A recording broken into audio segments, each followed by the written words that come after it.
there we are. What is up, people?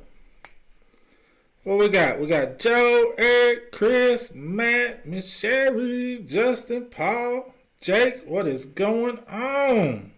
Hello. That's right, Tuttle. Let's go. Everything sound good? Volume good? Picture good? This is only episode 2 of the JR Custom Lures Bass Talk. So, we still got to check everything as we go, you know. What up, Mr. Paul? Mr. Mike McDuck. See, Richard Poletti. Hey, Justin. All right. We'll give everybody a few minutes. If y'all don't mind, please give it a quick share. It'd be great. Get us out a little bit. We got a heck of a good show tonight. Hopefully all the bells and whistles go off good. Everything stays in sync, and it's going to be a good one. So make sure you share it out. Again, if you don't know, Charlie at JR Custom Lures. We started a lure company a few years ago, and now we've transitioned to a piece of it being into a talk show we do once a week. You can always find us live at JR Custom Lures on Wednesdays, Thursdays, and Fridays, making baits, and now on Mondays doing a bass talk. So make sure you like and follow our page. Go subscribe to our YouTube. Get all those good bells and whistles so you get updates when we go live. A lot of good stuff going on this year. A lot of stuff in the works. It's going to be an awesome year, so y'all make sure you follow us. Okay, got you. What up, Bruce? DDW. All right, so real quick, I'm going to throw out my sponsors. We'll get that out of the way, and we're going to bring in a caller. So here we go. Mid-Atlantic Kayak Bass Fishing. Fishing with Rick Seckman Jag Fishing. It's a high school bass tournament league. Texas Kayak Bassicker. Missy's Fishing Sticks. Chapel Driving School. And Ridge Runner Rods. Again, these are awesome people. A lot of these local guys doing rods and stuff. Y'all check them out. Don't hesitate to get a hold of them. They're all on our pages. Most of them are close enough we know fairly well. And so, anyways, y'all just check them out. They're awesome people. So, If you can tell them if they have questions, I'll write it down and hand it to you. Okay, yeah. So, the big deal of tonight's show is we're going to bring in the one, the only, Trey Swindle. Once we get him in here, I know everybody's going to have questions. If you throw a few out there, Miss Sherry's going to write them down, and we're going to bring them in after we do our little talk with him and ask some of y'all's questions to him. So go ahead and ask away. Miss Sherry's going to take some of the better ones. She's not going to get all of them. She's going to get a few and go from there. So while we go through this, y'all bear with me 2 seconds. I'm going to run over here, see if I can get Mr. Trey on this call, and then we're going to go from there. So hopefully y'all can hear the volume well and all that good stuff. So there he is, Mr. Trey Swindle. What is up, buddy? I'm good. I got to jump over here so I can get you linked in. Give me 2 seconds. You know, rookies to this, so. All right, let's see here if it does it. All right, there we go. There is Mr. Trey Swindle. So what's going on, buddy? Not a thing. Not a thing. Man, it is going. We got possible snow. So you know how Texas is when it snows. 6 to 8 inches, maybe. If we get that, I'm telling you, all the bread and milk's gone. I mean, it's slim pickings around here if we get a little ice out. So. Oh, trust me, I know all about that. We get a chance for snow, and it's all gone here. Yeah, exactly. You're a small town guy. You know how it is. Yep. So let's just jump into this. I know you fairly well. I follow you. I know a lot about you. But say we got somebody out here that knows nothing about Trey Swindle. Give us a quick breakdown of who is Trey Swindle besides just saying BMF. Just give us the breakdown of Trey Swindle. Who is Trey Swindle? Well, I'm the nephew of Gerald, is what most people know me by. I grew up in a small town called Cleveland. Went to high school at Locust Fork High School. Grew up with a mom and dad most of my life. When I was 8, my dad passed pancreatic cancer, which Sorry was tough. You know how that Yes, how that sir. is. It was tough on me and my mom, but we got through it and got a great stepdad and come in and started fishing, when I was about ponds when I was about 13, 13. Fished my first tournament when I was 15 years old, and I've been fishing ever since. Awesome. Love it. Yes, sir. I can relate to your dad deal.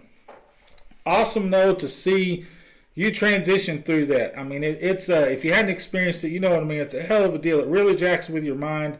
So to get through that transition is awesome, dude. Like I said, I kind of connected to you, of course, through G-Man's where I, first found you. But to find out your story, where you came from, how you doing stuff, can't help but like you, dude. It's just part of it. I love the story and all the details that go with it. So, awesome deal. But let's talk 2020. Now, I know you've been super, super busy. You've been with Mark Stowe on the Direct TV thing. I know you did a gig there. Yes. You had a live with him. It was a pretty cool thing to watch. Yes. I know you're busy, but what are we looking for in 2020? I know 2019, that was your first year in as a boater? This will be your second year in? Yes, sir. It'll be my second year in 2020 I'm fishing Bassmaster Central Opens. I fished them last year, was my first year, and I jumped straight in as a boater. Most people try to go in as a co-boater, at first and kind of get their feet wet, but I felt like I was ready. And so I went in as a boater, and I learned a lot. But this year, like I said, this year will be my second year with the Bassmaster Central Opens, and our first one's at Louisville Lake in Texas. It's the second weekend of April. Nice. So I got a lot to look forward to, and a lot I hope to accomplish this year. Right. I got lake. You said Louisville. That's where you're going to be on the opening. Have you been on that lake before? Is it something that you've fished around or? I have never been there. That was one thing that was a little bit different about the Opens last year was they did come to Smith Lake, which is about 35 minutes from my house.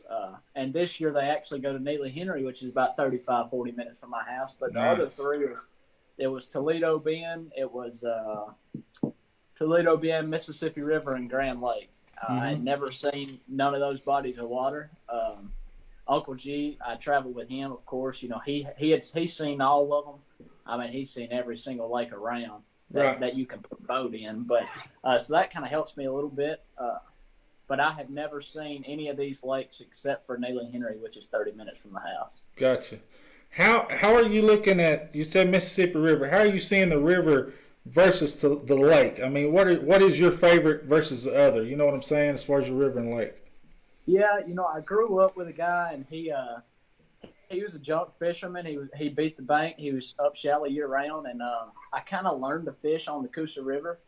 It's the Coosa River and Smith Lake. Mostly the Coosa River and Neely Henry is where I grew up and mostly learned how to fish. And that's I loved it. I loved everything about it. But more than that, I just loved fishing. Right. And this past year, I had always beat the bank, just threw a square bill, flipped the jig, all that. And I knew if I ever wanted to make it, I was going to have to be versatile. And I had never had a graph on my boat. I had one little graph on my old Stratus that my stepdad bought me when I was 16 years old. I had one little graph, and the only thing I knew it could even do was read the map. Like I said, I just grew up fishing the river, but this past summer, me and Uncle G sat down and talked, and I told him, I said, if I ever want to make it, I got to be versatile. I can't just fish shallow.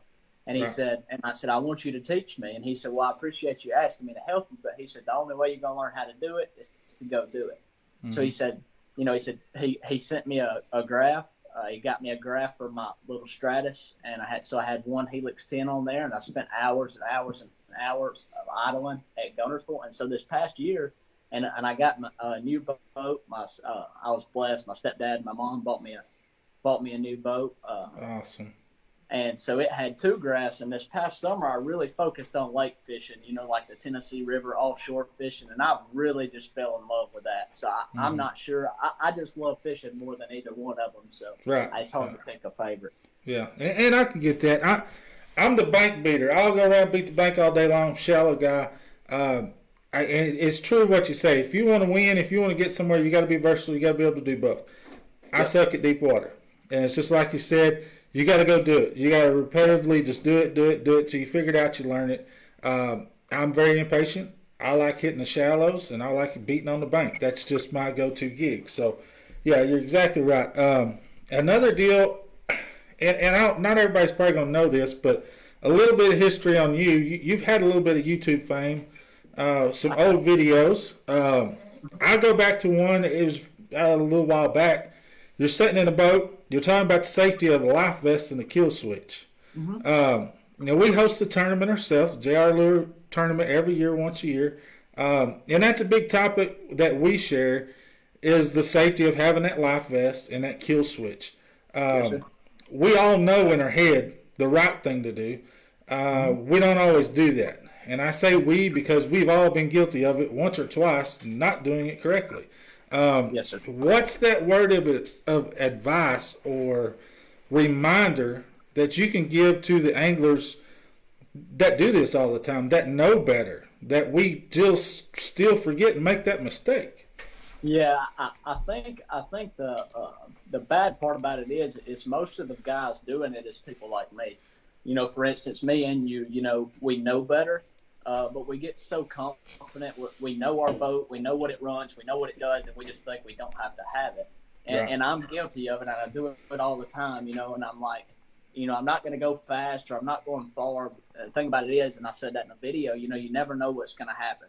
Yes. I mean, you never know. You can't see a floater under the water. They're not always on the surface. But I think more than just beginners that are out there, I think it's mostly guys that should know better. They just think they don't have to have it. Right. I agree with that. And it's like you said, I'm not going to go fast. I'm not going to go far. All it takes is for that motor to be in gear. You don't have to go fast. Because once you're out of the boat, you're out of the boat. And if your kill switch ain't on, you got a dangerous situation in your hand. We all see it on YouTube. And when it's nobody injured, of course, we laugh, and it's funny because your boat's going in a circle, and y'all trying to figure out a way to get on there. But quite simply, this happens all the time to the point of nobody really coming out, but people are running around with no life vest, no kill switch in tournaments, getting ready for tournaments, just simple stuff. And it's the goofiness, that takes people out. It's those simple little things. But anyways, it was a cool video. It was cool to see that safety concern back then. I know that one kind of hit you hard. You had a couple there that the dad got to work pretty good. It's just a good reminder, and I think everybody, of course, has to have that reminder, occasionally to remember, like you said, the simple things that we know better, we just forget to do. Don't take the time. So, all right. Another video. This is a 2-part video. It's you, G-Man, and Joe, okay? Y'all are flipping out here. Watching both parts, was there ever a winner? I mean, who won that thing after all this? Well, I don't know if I'm ever going to give the credit to where it's due because I don't want to hear it from now on. So I'm still not going to say the winner, but I'll tell you it wasn't me this time. This time. I said this time. That's fair enough. I mean, cool video though. Watching those do your thing, and the fishing was tough. It was difficult, but the conditions y'all were in. I live way out west Texas. It's desert. We don't see green nothing. I mean, everything's brown, dead. You got trees that are knee-high, that's as tall as they get. Just real crappy conditions. But to see those lily pads, to see that moss like that, I mean, I would even settle for the bleach that G-Man was talking about. Give me anything. We don't even get that here. So that was really, really cool. But at least you're admitting that you didn't win it. So at least we got some of that. But so 2020, you're in a new boat. This is your second year. What's the big change? Why are you going to stand out this year, Trey, than last year? What have you bettered yourself at to be better this year? And this might sound simple, and some people might not get it. But one thing I really struggled with last year was just falling under pressure, and not that I was on the winning sack or nothing like that, or I thought I was going to win or I was scared. It was just when you're 18 years old, you're lining up. My first event was at Toledo Bend. Mm-hmm. Brandon Polinick fished it. If I'm not mistaken, Ish Monroe fished it. G fished it. Brandon Polinick, I think I already said one of them. But when you're in the line and you see all these guys, Daryl Gleason, the one that won it, actually qualified for the FLW tour. Anyway, when you're lining up and you're 18 years old and you see Gerald Swindle and Brandon Polinick and all these big names, it's just intimidating. Yes. And it just is. If I was scared, I'd say I was scared, but I'm not scared. It just really is intimidating. It's hard on the mind when you're lining up against these guys and you're 18 years old and you've never seen that body of water. And as the season progressed last year, I just got better and better at it. It didn't bother me at all, and I fished better through the year doing that. And it seemed simple, but just little stuff like that, not getting my head down, fishing all through the day, staying confident, staying true to who I am and do what I do. I think that's going to help me a lot, because last year I just got spun out a lot, which is understandable, and that's where I was there for, was to learn. Right. So I think this coming up year is going to be a whole lot better on me, because, like I said, I could see it progress through the year last year to the end of the year at Grand Lake. That's good. That's good. You're seeing the growth in you, and you know what is changing. And that confidence level is key, with almost anything. But, all right, so I'm getting questions coming in. We got a little over 100 viewers on here. My dear wife is writing down questions here so we can ask you from some of the viewers. So, but and part of this question is we're going to give you a two-parter here. Okay. The what? Age. Okay, I got one. Give us your age. I got one right off the bat. Somebody wants to know your age. How old are you, Trey? 19 years old. Young 19-year-old young man fishing his arse off and having a good time at it. I mean, what much better way to be at 19 years old? That's just freaking awesome. And I know it wasn't a gift. You had to work your ass off to get there. But to be 19 years old in the position you're in, you got a hell of a future ahead of you. You keep hustling like you're hustling, and keep that mind going like it should, and it's going to be great to watch. Yes, sir. It's been a rough ride to get to where I'm at, and a lot of people think it was just, all easy and given to me, and it really hasn't been. I've worked hard to get where I'm at, and I wouldn't say I'm nowhere near satisfied, but I have worked hard to get to where I'm at, and I hope to get a whole lot farther with it. Yeah, and that's true. If you know G-Man, he'll give you a shirt off your back if you need it, but he's going to make you work for something you want, and that's the difference. I think when it's something you need, you're going to get it, but when it's something you want, you're going to work for it. Okay, so this first question here, I'm going to give it in two parts. Okay. First off, number one bait. What is your number one bait that you love to throw? I think if I had to choose one bait to go to every single lake I went to and just do it, would probably have to be that's a tough one. I think it's going to have to be a little bit of square bill crankbait.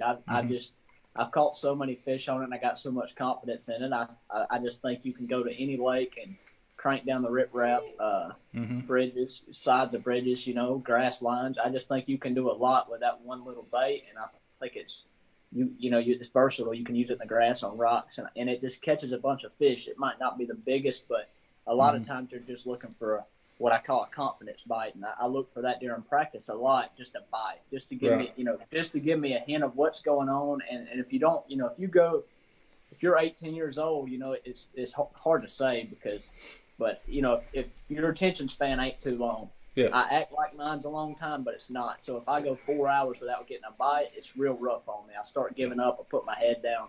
And if you can just get bites, it gives yourself confidence, and you fish better that way. So I would probably have to go with a square bill, because I think, I just think you can get a bunch of bites doing it. Yeah, and I agree with that. Square bill is kind of my second go-to. Same theory as you can move them fast. But the second part of this question, it may end up being the same answer as your number one. Okay, that's your number one bait. But we've took you halfway across the U.S., we've dropped you out of the lake. You have no idea what it is, how you're going to fish it, or anything else. What's your first bait you're going to throw? Did I lose you on sound there? Hang on, Trey. I think I lost your sound. Yeah. Oh. You there? Yeah, hang on just a sec. I lost your sound. Stand by, stand by. We should be connecting. How about you now? Can you hear me, Trey? I can hear you now. I lost you Okay. for a second. Bluetooth decided to run away. I don't know what the deal was. But you said you were going to take me halfway across the U.S. What was it? Yeah, we're going to take you halfway across the U.S. We're going to drop you out in a lake. You have no idea what it is or anything about it. What are you throwing? What's your first bait? Like I said, it's going to have to be a square bill. Still square bill? It's going to depend on what time of the year it is. Charlie's favorite. But I just think there's more fish stay shallow year round than any time because so many people are out deep with their graphs and electronics, and I think they put pressure on them and they all go to the bank. And I think that's one thing I focused on last year was just trying to stay true to what I knew best, and that was shallow fishing. And like I said, you can cover a bunch of water with a square bill, and it just triggers bites. It's just a very versatile bait. Gotcha. All right, I'll grab these other few here. We got, what is your thoughts on swim baits during tournaments? Man, I'm not a big fan of, I don't know if he's talking about a small swim bait or a big swim bait. I'm just not really a big swim bait guy. If I was looking for 5 bites, I'm going to go flip a jig. Right. That's just what I grew up doing. And around here where I live, it's just not real good, swim bait lakes around here. You can catch some on I catch some on a 5-inch swim bait at Gunnersville, but, those 2-pounders will choke you. I'm just not a big swim bait guy, but I do like to cover water with I like to put it on a spinning rod, like a little bitty 3/16 ounce head and a little bitty swim bait, and I like to cover water with it. I'm just not a big swim bait guy. Right. Yeah, I can understand. That's kind of me as well. I have them. Not going to throw them a whole lot. Just not my style. But again, that whole versatile thing, I need to learn swim baits a lot more than what I know now. It's just my weakness. So. Yep. All right, so I got one more here that is lure related. Favorite color for any kind of lure? Your go-to color this is your thing. Let's see. That could be a tough one. It's going to be a tough one. I'm going to kind of break it up into a couple different ones because I don't know if he's talking about hard baits or soft baits but if we go back to that square bill, I told you it's one of my favorite things to do is cover water and throw a square bill. I'm going with a chartreuse belly and a black back. Yep. A bunch of different companies make the color. They all got different names. They're all just about the same pattern. But exactly. that's just a really good color. So it's going to have to be the chartreuse belly and black back on a hard bait like a square bill and then on a jig. I'm not real fancy on my jig colors, and I get that from my uncle, but I'm going to throw green pumpkin or I'm going to throw black and blue. And most of the time it's going to be green pumpkin. So I'm a green pumpkin jig, green pumpkin worm, and I'm a chartreuse belly and black back crankbait kind of guy. I'm with you on the crankbait. That's kind of my go-to color. I love that color. Anything shad related that you can throw chartreuse on the belly and have a black back seems to always pay bills. Now, I may not can pay the bills with it, but it almost always works in any water you go to. Okay, this one's kind of good. Kind of one of the ones I wanted to ask. And I'm not too sure. I think I might know the answer, but I probably don't. So it's going to be a good question. Who has been your most inspiration throughout this point in your life career that you're working on going here? Who's been your inspiration? Yeah, I think you're going to see this one coming. It's going to be my Uncle G, as in Gerald Swindle. I call him Uncle G. A lot of people don't know what I'm talking about, but I love the way he carries himself, and I look up to him a whole lot. He just carries himself well. And the way he fishes, it's just the person I want to be. He's just a great guy. He's just an all-around great guy. Like I said, it's not just on the water. He's a good guy. He's just an all-around good guy. And some people know it, and some people don't, but he really is. And I've looked up to him since I was little, and I just hope to follow right in behind his footsteps. And I'm just trying to be the best man I can be getting there.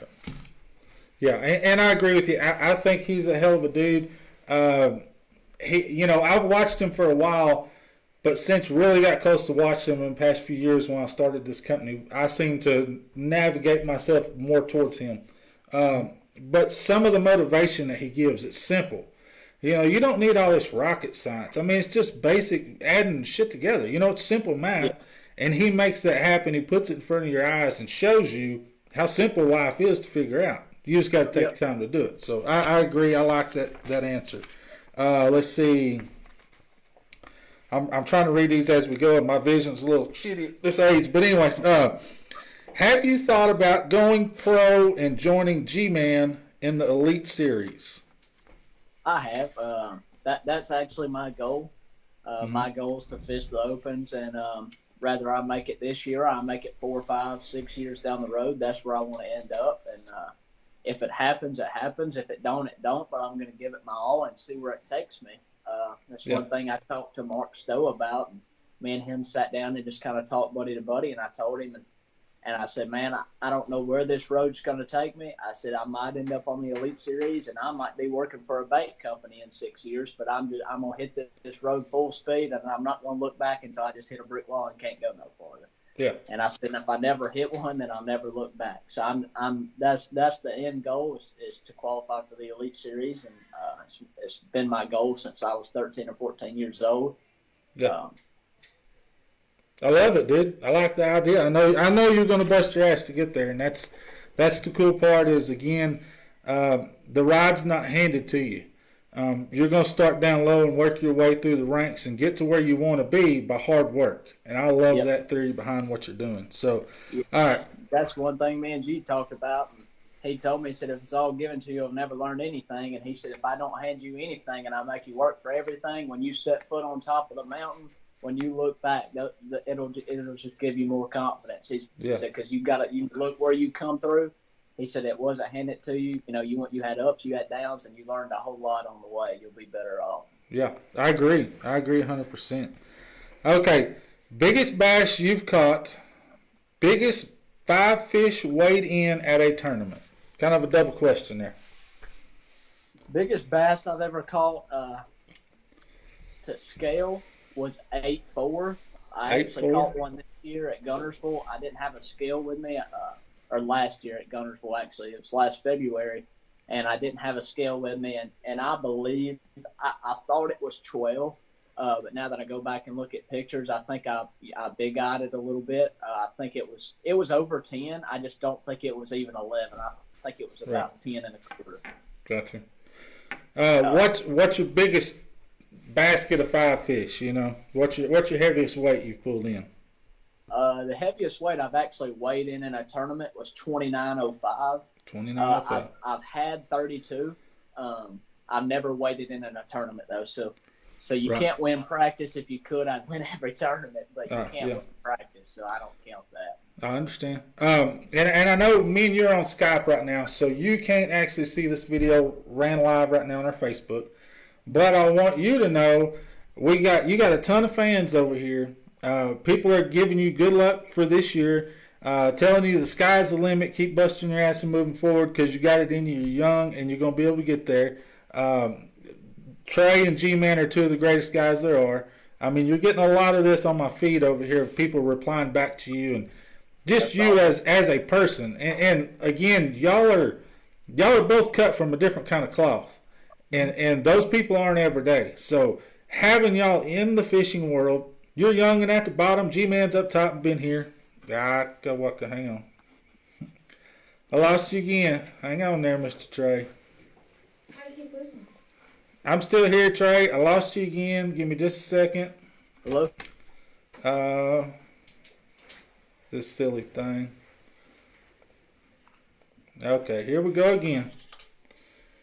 All right, we should be good again, Trey. I tell you, I'm here now. I'm gonna make a better purchase on Bluetooth. I don't think this one's kicking too good. It's not my favorite. It's not kicking too good. No, we're making do with what we got. That's it. You got to start out somewhere, so that's what we got, and that's what we're doing. That's right. Okay, so this one is. I guess we'll wrap it up here close. This one's a favorite lake. What is your go-to favorite lake? It's gonna have to be Guntersville. I just for the reason it's got giants in it, and I feel like it's producing more now than it ever has. A lot of people disagree with me on that, but this past year I've had the best year I've ever had on Gunnersville. I've caught, I don't know how many over 7, not a lot over 8 or 9, but I've caught a bunch of 6s and 7s, and I think this lake's just getting better and better for big fish. So it'd have to be Gunnersville. Right. Okay, I'm going to squeeze in one more, and then we're going to let you out of here. But I got one of my guys. You kind of know him. His name's Mr. Jimmy. He wants to know, between you and Jordan Lee, Lake Gunnersville, who's going to walk out there as being a winner? You know, confidence is key. I'm going to have to say it's going to be me. That even rhymes a little bit. I'm getting good. Exactly. I'm getting comfortable now. Right? Exactly. Sponsors are watching this right now.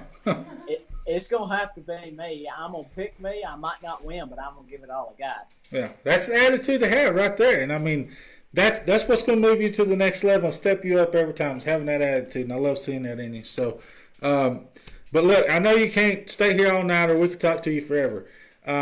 I would like for you to go back and look at some of these comments. I know you can't see them, but there's a ton of people on here cheering you on. I want you to know you got a hell of a fan base over here backing you. So yes, I'm expecting you to do badass this year. We're going to follow you, see how you do, and hopefully check back in with you later on, see how everything's going. So, and if you don't mind, I know you got a page on here, but I don't want to blast the wrong one because I know you got a couple. You throw your Facebook page out here and let these people know so we can come get your counts up, get some likes up on your page. Where are we going to go to find you on Facebook? I'll go in the comments after it and tag my page in it. I actually just created a fishing page. My Facebook blew up not too long ago. My personal one did, and I got 5,000 friends, so I'm at the limit. But I'll tag my fishing page, and you can go on there and like it and follow it. And that'd be great. Along with 2020. Yeah, please do so. That way we can get some people over to watch and see how you're doing. That'd be awesome. Again, Trey Swindle, awesome to have you on the show. Again, we're going to watch you this year, see how you do. You're kind of our next after G-Man to be watching. So you're right there that we're going to be following throughout the year. So we're very pleased to have you on the show. We had a great time. If we can ever help you in any way, you look us up, and we're more happy to get you on here, throw some sponsors, whatever you want to do. Yes, sir, I will. Like I said, I appreciate y'all doing that, and thanks to everyone who watched. Yes, sir. We'll let you go. You have a good night, and good luck, buddy. Yes, sir. Thank you. Thank you, guys. Have a good one. All right, we think that we got that fixed. Let's see here. All right. If y'all can't hear me, let me know. But I believe you can. I believe we got it all figured out. So, make me sweat a little bit. So that was an awesome deal, Trey. Again, he's going to post his little page up here. Go check it out. Hit like on it. Let's follow him around this year. He's got a hell of a direction he's going. Good head on his shoulder. He's young. I mean, he's going to make some stuff happen this year. So I truly believe he's got some great stuff in the works for us, and I'm ready to watch him throughout the year. So y'all make sure you go do that and let him know how much we appreciate him being on here. So, again, we're going to run through these sponsors one more time, just in case.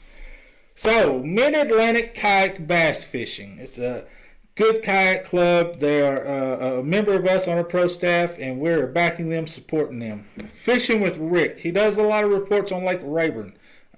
Look him up on Facebook. He gives you some good advice. Awesome guy. More than willing to help anybody out. Just ask him. Segment Jags Fishing. We're going to have an episode next Monday and actually bring in one of the guys that helps run the Segment bass fishing deal and have a little talk about junior high and high school bass fishing leagues and their tournaments throughout the schools. It's going to be a hot, heated, cool show, so y'all make sure you come around for that one, I tell you. Texas Kayak Massacre. Another good tournament here in Texas. They're a group of guys that we're backing them. So if you're in kayaks, there's your way right there. Missy's Fishing Sticks. Chapel Driving School. I said it the other day. I know some of y'all can't drive. I know some of you can't. So if you're up around that North Carolina area, you go ahead and you look up Chapel Driving School, and they can teach you a little bit about driving because they're pretty good at it. Ridge Runner Rods.